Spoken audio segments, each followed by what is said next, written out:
Excuse me. All right. Shit. I got so much going on. Hey, I'm telling you something that's really cool. You know you doing good when somebody's mama who was in the game get at you and wants you to give the son that she has the doggone course. But she ain't trying to make him no pimp. Now, she want to make him a man. She realizing how serious I am about manhood. Oh, man, this is beautiful to me. That's what I do. That's my thing. You know, I want you to be a man. I don't want you to be no goddamn pimp. Don't be mad at me because I was a pimp. I ain't no pimp now. Man, I got shit, degrees, all kind of goddamn shit, man. And I'm doing stuff. I got SWU going. I'm a professor. I teach motherfuckers. And matter of fact, this is what I'm gonna do for you guys. Let me get okay. I'm on SWU right now. And one of the assignments, shit, come on, motherfucker. Oh, one of the assignments is to answer honestly a question. And I hope I ain't gonna say his name, but he gonna know I read his shit. Listen, this is week 3, second assignment, part 1. And the question was, what's the reason you failed to get that woman that you was attracted to? Now, he starts off, the lack of knowledge of myself and the women are the main reasons I missed the chicks I really wanted. I had no confidence in myself. I was already looking for the rejection before I even said anything to her. Thoughts are real forces. I didn't believe deep within myself that I could actually catch her. I was not prepared at all, nor did I have a clue about an arsenal. I didn't know what I was going to say to her.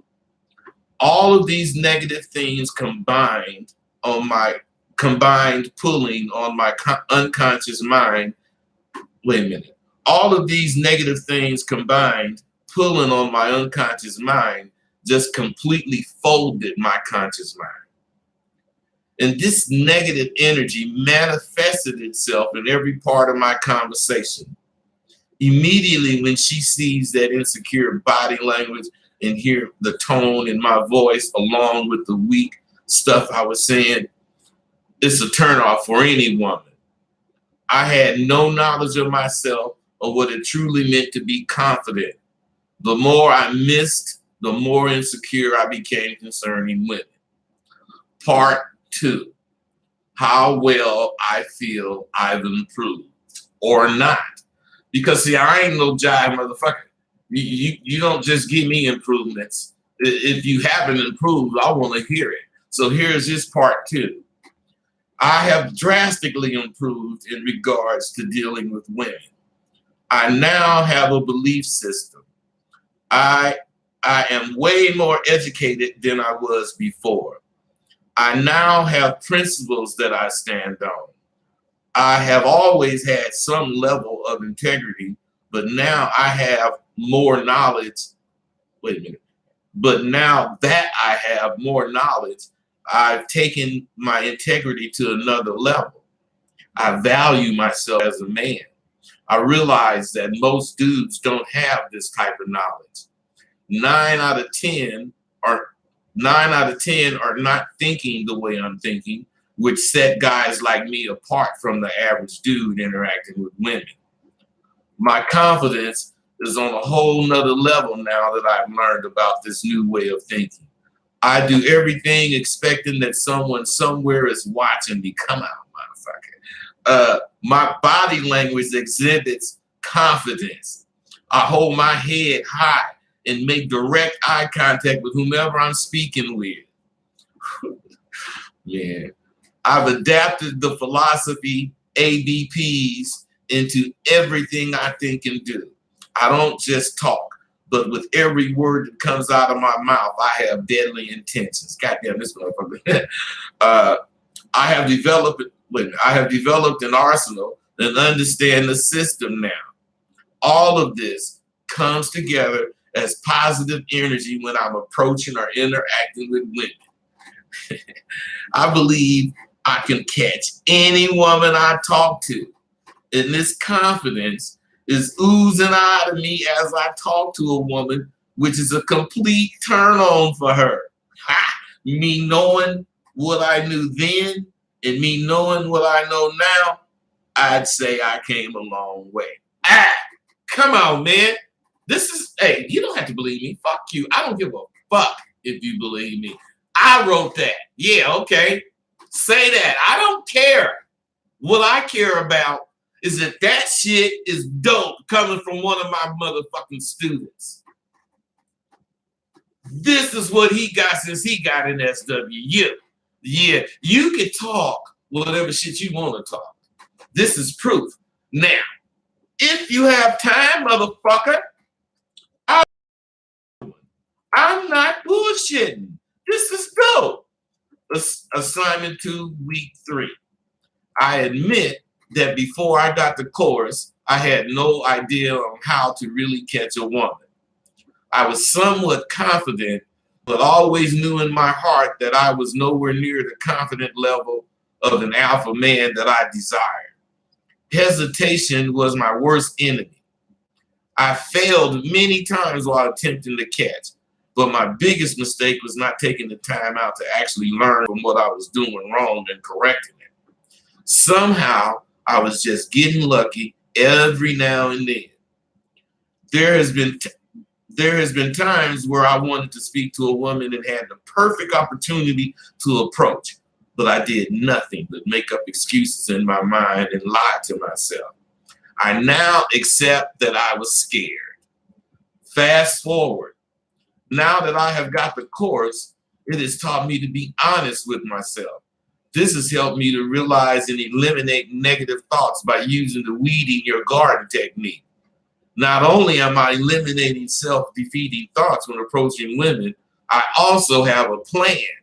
Having a plan and executing it prepares me mentally, and I now feel more comfortable when I'm getting at a woman. Why? Because I am no longer afraid. Because I am no longer afraid of what could happen. Because I am confident in my plan. Wait, let me read that one again. I now feel more comfortable when I'm getting at a woman. Why? Because I am no longer afraid of what could happen. Because I'm confident in my plan. Having an arsenal is a major key for me, along with communicating with confidence, timing, and flow. Whoo! They getting that shit from me. Yes. I'm not going to have a whole video of me reading these praises, but these aren't praises. These is truth. These is honesty assignments. If you can't be honest with yourself, you can't catch no bitch. Now, what I'm saying is I ask the questions that brings honesty out if you got it to give. And if you don't, you don't. And you ain't gonna progress. These motherfuckers is only 2 of 28 this semester. Don't fuck with me. Well, I ain't even get into that. What I'm gonna do is talk about man, I don't know what made me think of that goddamn shit.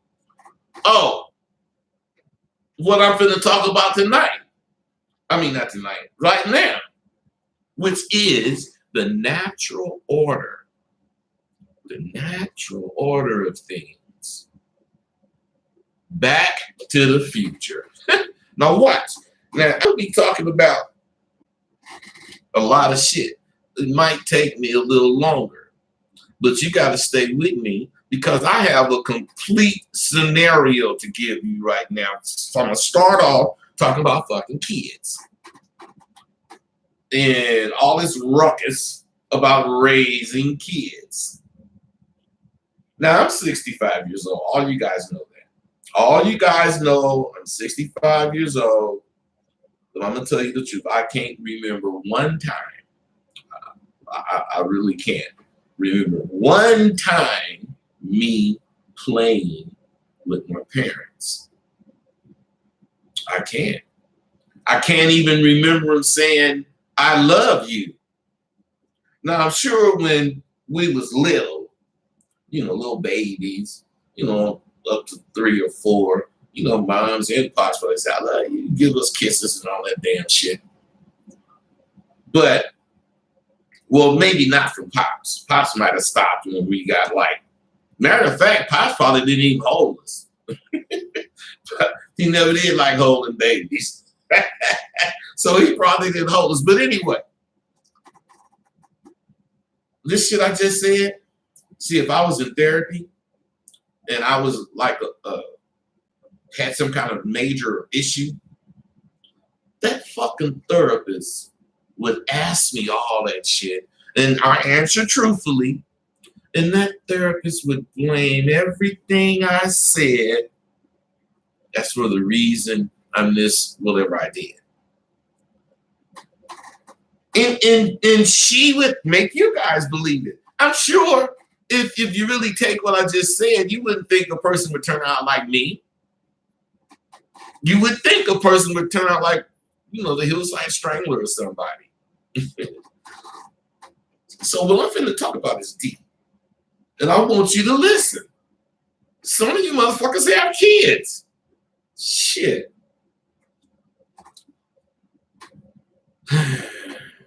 In reality, you, people, we don't need that kind of goddamn shit. We don't need our parents to tell us they love us. We need them to love us. We need to know that we're in a family. But what we also need to know is certain things are a given. And when you start taking those givens away, your fucking world gets turned upside down. Now, you got to think about this shit that I'm saying. Because just if your world gets turned upside down, then how are you going to think? Hold on. And is that you? All right, I got to close this door. Okay. So, now what I'm saying is this. None of us need that stuff. If we understand certain things are a given, our parents love us. We love our brothers and sisters, man, our parents. We don't supposed to be harmful to others. I mean, certain things are just a given. But right now, I want to stay in the family. My point is growing up, needing to hear your parents say they love you is not only making you feel they don't love you, but it's not giving you any security as far as growing up in a family. Because unless they tell you over and over they love you, you're going to grow up with some kind of psychological disorder. Not because they don't tell you that, but because as you grow up, you're going to be hearing all this shit. You're going to be hearing this psychiatrist, this study, this, that, and the other, saying that if your parents didn't tell you they loved you, then you're liable to be a psychopath. And, repeating it over and over, just like we see Trump repeating it over and over, people believe the shit. You're going to believe you're going to be a psychopath because your parents didn't say you, never mind you had a house to live in, never mind you had clothes and food, never mind all the shit they did. living up to their responsibility plus their love for you. No, never mind any of that. See, it was understood that families had to love one another. And I don't think I think I told my parents I loved them until I was grown. And I might have said it, on holidays and, but to just say, I love you, Mom, I love you, Dad, the way we run around saying it now, man, I'm not saying don't say it. If you like saying it, say it. I'm finna make a point. And all my shit is written down. I'm finna stay on point. This is an important one to me. So what I'm saying is this. Like I might have said it on holidays and all that kind of shit. Mama's birthday, Pop's birthday, Father's Day, Mother's Day, some shit like that. But back in the day, shit was understood. Only when people wanted to start breaking it down so that they can make money on this or that aspect of it did we get all of this disarray about loving your family. Your mama didn't do this. Your mama didn't do that. Your daddy. So fucking what? You loved your mama and daddy no matter what that slave owner did to them and what they had to do to be with them. They didn't run around telling you they love you. See, we had to be strong. So our race could live in this country. If we didn't be strong, we couldn't have remained in this country. Not that they would have put us out. We'd have been eliminated by our weakness. So we was raised knowing damn well you can't joke around with your parents. You can't play with them. We knew that. Today, that means your parents don't love you. What that meant is parents don't play. Parents are your parents. Keep that line there all the time. You play with your friends. You play with, toys. You don't play with me. I'm your parent. So, what I'm saying, are you mean? You're a very horrible person today if you think like that. But my points, I'm getting to it. I'm getting to one of my points. I got about 30. What I'm saying is the only time, other than holidays, we actually laughed with my parents was if we was watching the Flintstones, because my dad loved the Flintstones. When they came out, we used to all sit around and watch the Flintstones like it was the news of Trump. I mean, he didn't have to tell me he loved me. He didn't have to hug me. That little rare occasion of laughing with Pops let me know it was cool because we were scared. And just to be with Pops, because he was always at work. We was, man, anyway.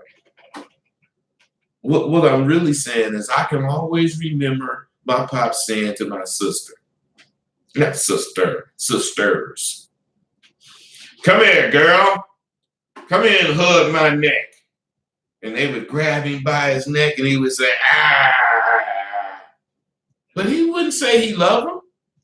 He wouldn't say, love you, girl. He would say, ah, my daughter. I'm telling you, we didn't need them to say, I love you. He would show, the girls a little love because it was girls.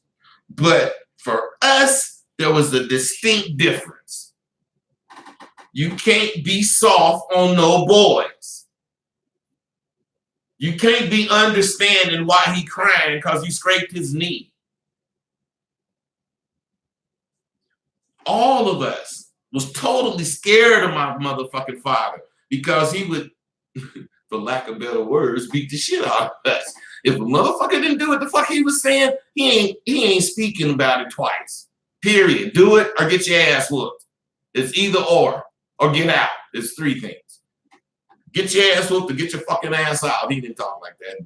That's me talking. But what I'm saying,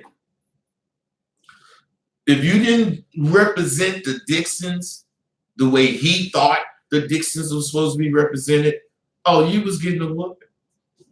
Now, what I'm saying is I think the way our parents, most of y'all's grandparents, and some of y'all's great-grandparents, the way they raised us is the correct way to raise kids. See, their belief was in raising strong kids because they knew that this kid was going to grow up in this racist ass fucking United States. And if you got any punk in you, they going to run your punk ass over. Our parents knew that. Our parents knew that. And they didn't want us to be punks and get ran over because you're going to get a family, boy, and you got to lead your family. How you going to lead your family if you a punk? Now, my parent, I mean, none of our parents talked like that. That's just me. See, their belief in raising strong kids stemmed from their direct interaction with this racist ass United States. And they knew what we'd become if we ever were weakened. We so weak now, I'm talking about men. We so weak now, a son, not only men, people, a son or a daughter can actually fall out with their parents and cuss them out. Man, that shit used to happen when we was little. And in the store, that motherfucking kid got the shit slapped out of him. Even white people did that. You damn you, man. Slap the shit out that motherfucker. The only people that didn't do it was rich people. Because rich people didn't take care of their kids. They hired someone to take care of their kids. But since they love their kids, you better teach my kid without hitting him. I'm the only one gonna hit my kid. Soon they start thinking that this is the way to raise kids with no discipline or the kind of discipline that they can stand. If you can stand standing in the corner, how many times you gonna stand there if you want to do what you want to do? Every time you want to do it. Can't nobody stand getting their ass whooped. Can't nobody stand it. Plus, if you don't have any fear, if you don't grow up with fear of your parents, this means you don't fear authority. And if you don't fear authority, what the police gonna do? Kill your motherfucking ass for talking shit because you don't be talking whatever. My right, boo, then fuck you and your right. Man, you supposed to live. That's your right. You better fucking live and fuck all them rules. So you gotta understand, parents today, they talk about things with their kids because of what white people said. And all the kids today are starting to act the same, disrespectful towards their parents. There was no disrespect when I was a kid. They wasn't having it. Your ass couldn't take it. There was no fucking disrespect. What I'm saying is we better return to that shit. If we want to get a future to where we have a past, we better return to living like responsible motherfuckers and stop adopting all this goddamn elite people, rich people live like this bullshit.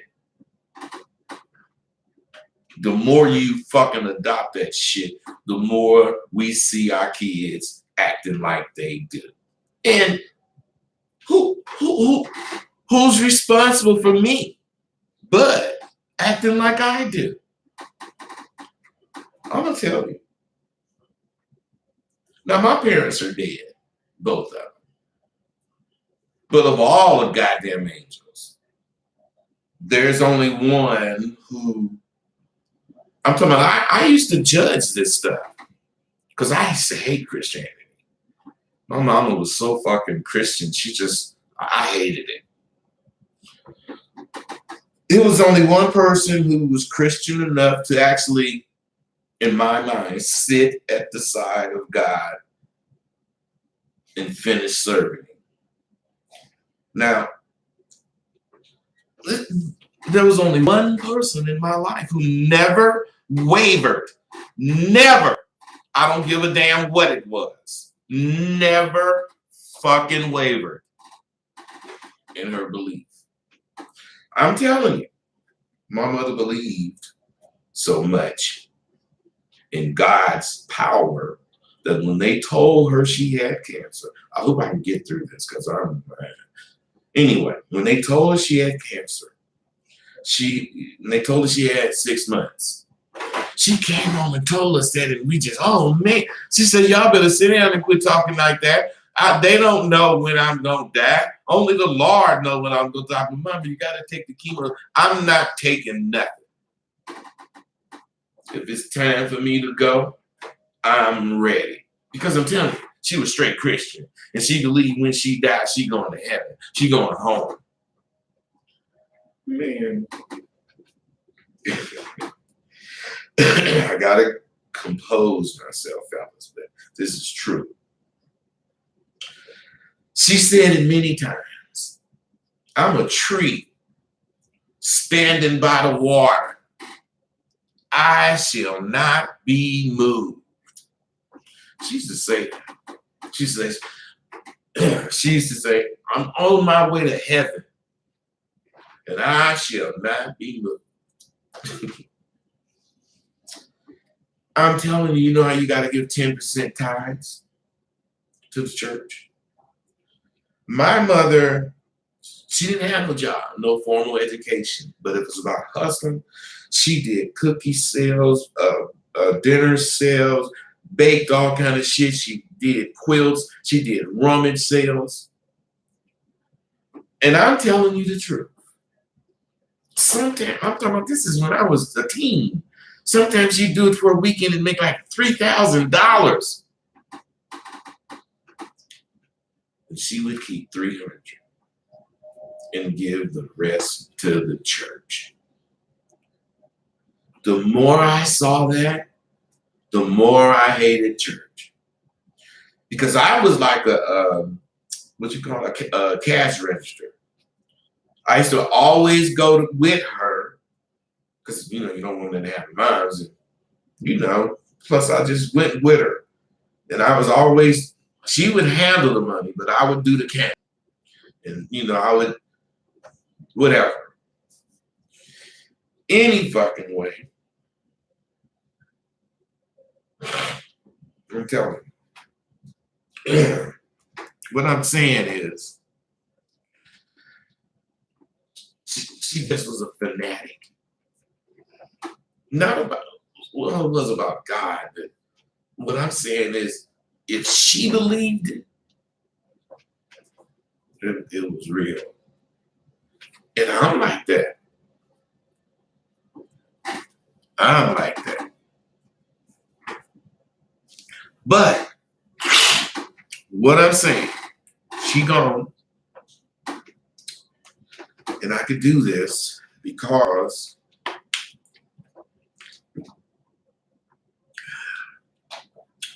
she rubbed off so deeply on me. I'm a fanatic. I'm a nut. Just like she was. When I do something that reminds me of her, I look in the mirror and I just see her all over me. I'm loyal to my friends to a fault. I mean, just like she was. I believe everything I believe. I believe my beliefs will carry me through my life, just like she did. I mean, she was so serious about not supporting something that she didn't deem Christian, was that we needed a loaf of bread and the supermarket was closed. And the only place that had it was the liquor store. And we need this bread. We want some sandwiches. Y'all gonna have to wait till the morning. Because she's not supporting the liquor store. She just ain't. It was because of her.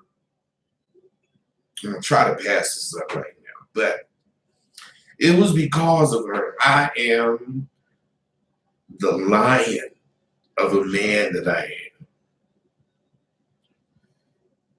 If you think about it, a lion is always a fucking lion. Always. Even when they're tamed. Because of my parents, both of them, Pops had influence just as much, but in a different way.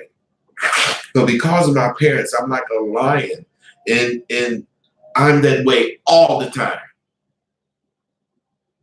Lions can only be tamed to a certain amount. Otherwise, keep them fed, keep them semi-drugged, you can have them in a zoo. Now, I'm a lion. And when I left the game and became a legitimate square, I went to work and allowed the world to semi-sedate me so I could take being at work. See, lions aren't afraid of elephants or any other bigger beasts. You know, even though it may be a beast that could kill a lion, it doesn't really matter to the lion because he thinks he's king of beasts. Now, what's my point? A lion maintains the natural order of life. This is, you remember. See, my shit makes sense. The name of this to me is the natural order, any fucking way. A lion maintains the natural order of life. At least as they know it to be. They maintain it. And I strive to do the same thing. I strive to have a natural order of things in my life. Therefore, a lion, just as a man, will always be king. If you understand what I'm saying, and if you understand the analogy, you will know we are kings. Now, I had to relearn the natural order of things once I left the game to have a peaceful coexistence with women. I couldn't exist or coexist with women thinking the way I thought when I left the game. But then this goes back to my parents. They raised a strong man, not afraid to make decisions. And what I'm saying is when it came time for me to see that I needed to change, I changed. Because I learned how to coexist with women, thinking the way I did. Now, I'm not really saying this to, fucking make you feel bad or nothing. But have you learned that? Have you learned how to coexist with the women? I don't know. Maybe you have. I don't know what you've learned. All of you guys are really missing the big picture when it comes to being the man that you want to be, a man that can catch. That's what you want to be. And the reason for all of this is technology. Plus the fact that you little chumps, But let's address technology. Technology eliminates, you got to think about this. Technology eliminates you having to think. Before technology, if you had a phone book with phone numbers in it, I'm talking about your personal phone book with phone numbers in it, some of those numbers would be memorized. Now, I had a personal phone book, big old alligator phone book. Every number in it I knew by heart. Whoever I was calling, I just dial a number. I had their number, I don't know why, because I never needed it. But sometimes the numbers change and I would write it down when they tell me. But I never needed my phone book. Unless I hadn't called somebody in like 4 years or something. Like I got their number, I might need that. Because I was thinking all the goddamn time. So I'm sharp. My memory is sharp. But we started getting those phones. This is not before the computer, but before the computer was really, really, really like it is. Phones started coming in that saved numbers. So people started saving numbers. Not me, not pimps, we in the streets, we know everything by heart. But then technology go, and the next thing you know, everything is really technology driven. And how many numbers do you know by heart? I don't know. I know my number by heart. I don't know my daughter's number by heart. I know my wife's number by heart. I know my childhood phone number by heart. But as far as knowing numbers by heart, I don't. I just push the button and the number come up, and you know what I'm saying? That's fucked up. It eliminates you having to think. It provides answers without you having to think about the question. Just ask the question. You ain't got to think about it. No, man. This is bad. Technology don't have emotions. And it's turning you guys into people who don't want to be emotionally involved in anything you endeavor. You want to stay a distance. I mean, that's cool if you got a lot of women. But it's fucked up if you're trying to really catch or connect because you got to lie. Once you start lying, insecurities are going to surface. So you guys want to be men, but you don't want to get your feelings hurt. So you use the computer or technology. Same for the women who use this shit. It's not just you, it's women too. Same for online dating in general. If you don't fucking watch out, you're going to become that shit you see on TV, them damn cyborgs and shit. I ain't paranoid. I just know technology provides a path to not exercise your mind. You surrender your mental capabilities to the capability of the computer. Therefore, think it as a computer. I'm too busy to think about it. But what are you doing? Oh, if I took 10 minutes to think about a computer, you could think about it in half a second. Well, I want to take 10 minutes to think. See, any genius thinks about the shit first. Then he probably got some paper or scratch paper or whatever. He didn't try it out. But once he thinks it's really something to do, he might use the computer then to see if the computer could do it fast. He might have took months to do this shit. But once he put all that shit in the computer, he don't want to take months to find out if it's right. So he put it in the computer. And he trusts the computer to come up with the right answer almost immediately. But, excuse me, but if, let's say he did it like you guys do it and put it in the computer first. And the computer said, woo, woo, woo. Shit, he wouldn't go for that shit. He would do it manually. and see if he can get the same answer as the computer, because he want to think. The computer want to think. It's just sitting there waiting to think. But you know what? It can't think until you ask it the question. If you don't ask it the question, what good is all that goddamn information this motherfucker have gonna do? I'm just saying.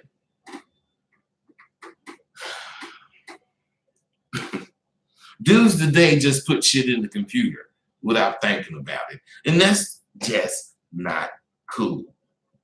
Because times are getting hard. Times are getting much more difficult than they've been at any other time in history. Times are hard, and things have dramatically changed when it comes to being a man. Question: do you help a person who's on the corner with a cup asking for change? Or do you pass them up every time? There are, very few people on those corners who are really family people that fell on hard times and need some help. Now, back in the day, if that was the case, this guy would have his kid, daughter, or son, or both with him, and he'd be here, and his car broke down, blah blah blah. And you could believe, because he's somewhere near his car, you could point to it, woo woo woo. You help him out. If I was sure of that, I'm gonna help a motherfucker that's on hard times. I just can't help it. I'm gonna do it. That's how I was raised. I'm gonna give him whatever I can give him.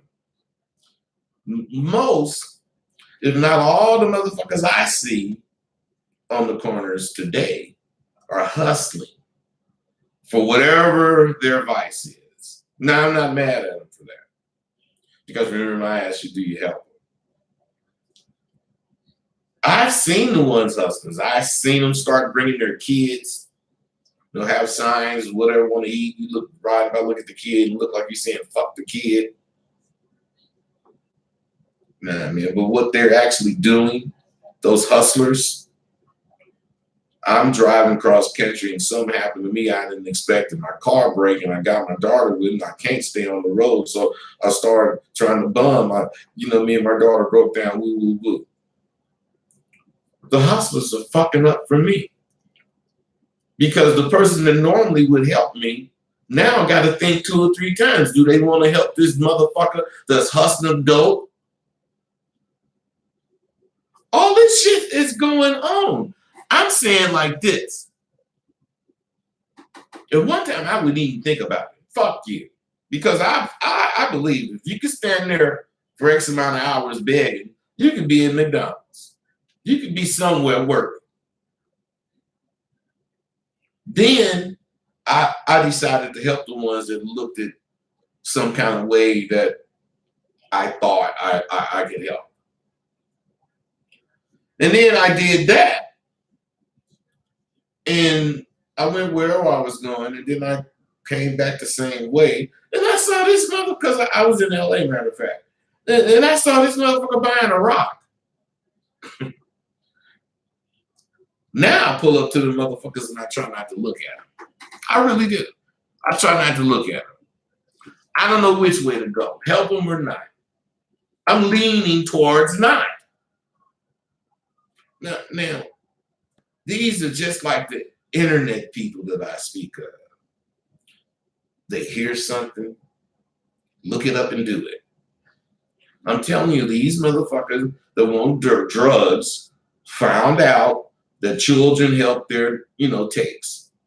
Because real families on the road and didn't plan on it, but some happened, they didn't have enough money.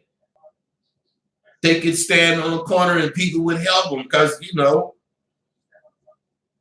they embarrassed, but it's a must. They got to do it.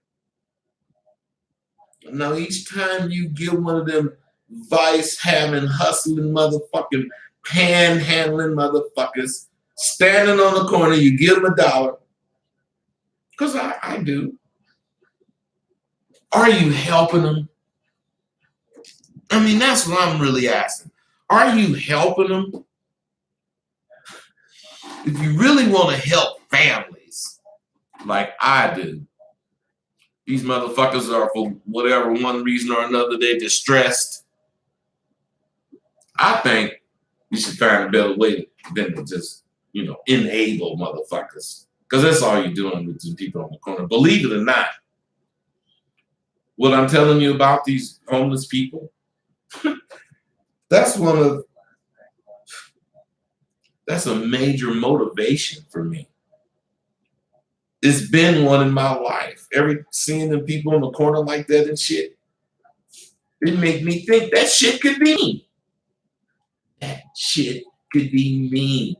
I'm not fucking working. I'm $5 away from being out there like them. I try not to dodge the truth.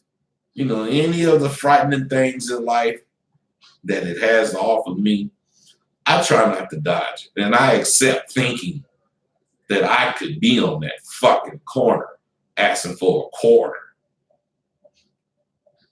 I don't want to be in no bad position, and I don't anticipate being in a bad position. But that's why I spoke with my parents. They didn't raise no punks. They didn't raise no kids that buckle under pressure and want to take drugs and commit suicide and all this goddamn shit. They did not raise kids to dodge every important thing in life. Are you a dodger? Have you ever thought about it? Are you one of the people in the world who are accountable for what you do or whatever you cause? Are you one of them motherfuckers that appreciate the motivation that you get from seeing everyday activities successfully being carried on? Or are you one of them people who don't feel you're accountable for the silly shit you do and say? You just can say it because you're on the computer. Same motherfuckers will definitely be accountable for something that they feel, is good.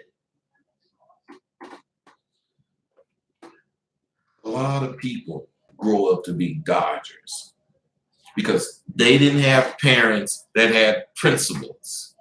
They didn't have parents that stood on principles. If you don't have a set of principles that you make your goddamn kid stand on, that kid is going to be like y'all, but it's going to be worse.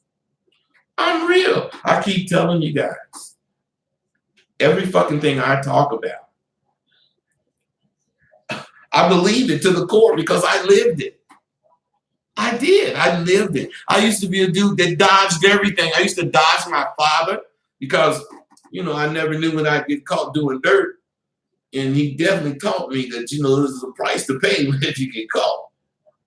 I used to dodge my teachers because I was smart as fuck and I didn't want to get called on. And so I would do the shit that my fucking friends would do and be bad and not do the work. But they knew. Shit, I used to dodge them. I avoided showing my intelligence to anybody except my parents. If they needed something, I just thought of it. I used to dodge going to parties because I couldn't dance worth a fuck. You talking about 2 left feet. Excuse me. I had a lot of bitches, man. And whenever I was at a party with one of them motherfuckers and she wanted to dance, first motherfucker walking by, I said, hey, man, dance with her. Then he go dance with baby 2, 3, however many dances I'm doing, whatever I'm doing, talking shit, whatever. When he get through, bring the bitch right back to me. I was soul man then. I wasn't Rose, man. I was soul man. I dodged the motherfucking draft. Ain't no fucking way I'm gonna be with somewhere I'm trying to dodge bullets and bombs that I can't even motherfucking see coming. Shit, I dodged that shit. You want to know When I actually stopped dodging shit, it was when I turned out. There was no more dodging for Rosebud.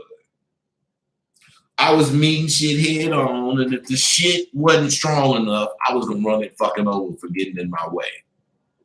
That was my mentality. It became my mentality. The game instilled in me, and over the years, until I turned out, the game just no. Wait. Let me get this right.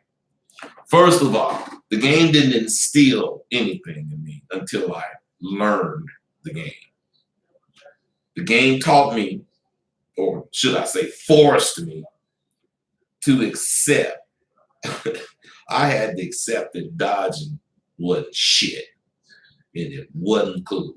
And my big brothers really helped me understand that. They would make me see, you scared, we gonna scare you. You can't get punched, we gonna punch you. That's what they did. Since the beginning, I'm telling you, I wanted to be cool like my brothers.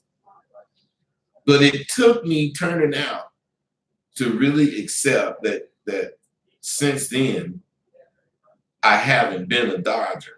And it took me to accept that I really was a dodger up until that point for me to actually be able to tell you about dodging. It's a real thing, man. I'm telling you, I ain't dodged shit in over 45 years. So, I mean, who do I owe for being me? I owe a lot of things for being me. I owe my position in life, first, of course, to God. And then second, to myself. I'm the one who doubted, but I pressed on. I'm the motherfucker that had to endure the uncertainty of the lifestyle I chose, but I did it. I was lucky. I ran into dudes like, Shantae, Phil Mosman, Delano, Joe Palo, Cricket. I mean, a bunch of motherfuckers, man. And I was idolizing them fools. I was also lucky because I had my father. He instilled in me I could be the fucking president of the United States. Or at least the president of my own country. And you see, I am the president of my own company. But I also owe my position to a brother named Michael McGriff. He was a counselor. And I was young and I was in the streets. And when I left school, he was mad at me, man. He's over the years stayed in contact with me. And each time he talked to me, man, when you going back to school? He kept that on. He kept that in my head. He pushed me to pursue my education. He knew I was a pimp ass motherfucker, but he also knew me as a person. And he knew when I was ready that I would return and capture this treasure that he was talking about that I now have caught. There's many motherfuckers I owe my position in life to, and each one of them in my own way. I, don't motherfucking appreciate what I got and where I got it from. Most of them I thank personally, but some of them, God left, took them, some of them God took them.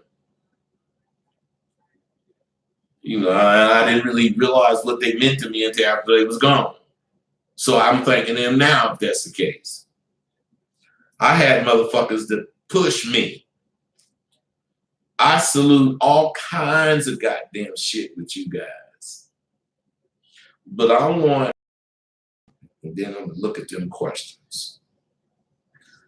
I know that I wouldn't have been shit if my parents would have been any different than they were. Hard on us. I salute all kinds of shit with you guys, but I want you to join me in saluting my damn parents. parents, Clinton and Lena Dixon Sr. My wonderful parents for me. Not that they're better than your parents. These motherfuckers drove, excuse me, my parents, I can't say that. My parents drove me to excellence. They made me do my best. And if you had or have parents as great as mine it was, we're truly blessed. Now, I never expect people to like my videos because they're never as deep as this one.